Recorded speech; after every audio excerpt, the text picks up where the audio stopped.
We start at 6, back in Centreville, Virginia, where federal investigators with the National Transportation Safety Board and Fairfax County fire officials are providing new details about a house explosion and gas leak. Yeah, that leak has forced dozens of families from their homes. Tonight, we learned some of those families have access again to their houses, but 35 homes are still off limits. Our Northern Virginia Bureau reporter Drew Wilder was at today's news conference. He joins us now live with those updates and some new video that we're seeing for the first time. Drew. Yeah, that's right, Jim. Look, progress is being made here in Centreville. It's just happening slowly. Within the last couple of hours, we got an update from the NTSB and Fairfax County Fire and Rescue, and here's what we learned. We learned that Washington Gas has identified a 1,000-foot stretch of pipe that's been losing pressure. Now, they've got to narrow down that 1,000-foot stretch to try to find the leak. What we know is that that stretch of pipe actually runs adjacent to the property of Sunday's home explosion. Right now, 35 homes remain evacuated, dozens more without gas service tonight. Earlier this evening, I asked Fairfax County Fire and Rescue Assistant Chief Eric Craven for the best case scenario for getting those families back into their homes.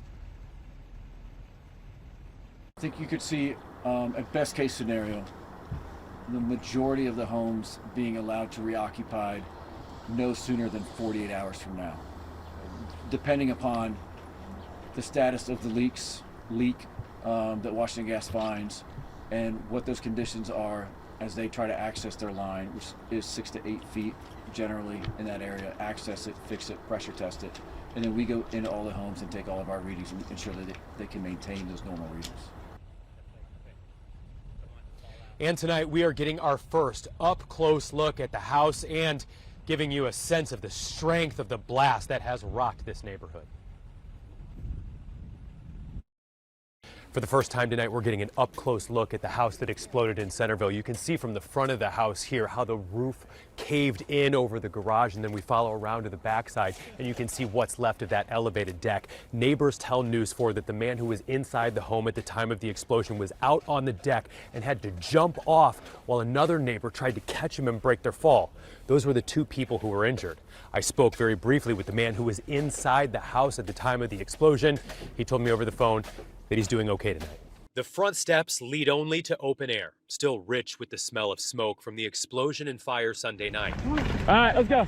Newly released video from the helmet of some of the first firefighters to arrive on scene Sunday night shows the chaos moments after the Centreville house exploded. And have one of my guys walk in to turn the valve.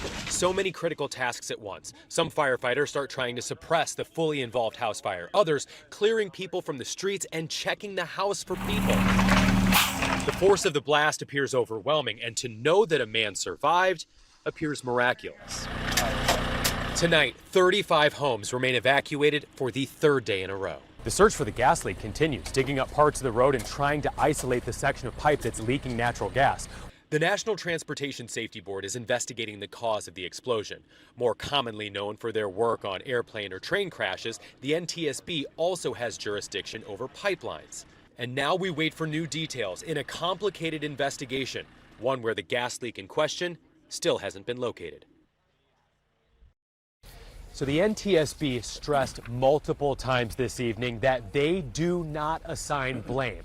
What they are looking to achieve is to figure out probable cause for the leak, what went wrong, did that contribute to the home explosion? From there, they would make recommendations and try to prevent something like this from ever happening again. And you guys, I keep going back to learning that there were 4 other homes that had elevated levels of natural gas inside.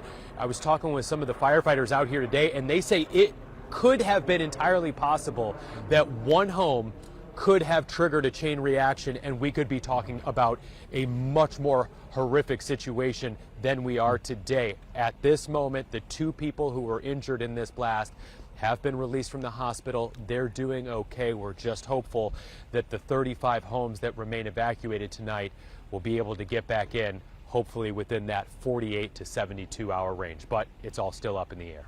All right, our Drew Wilder live for us in Fairfax tonight. Drew, thanks for that update.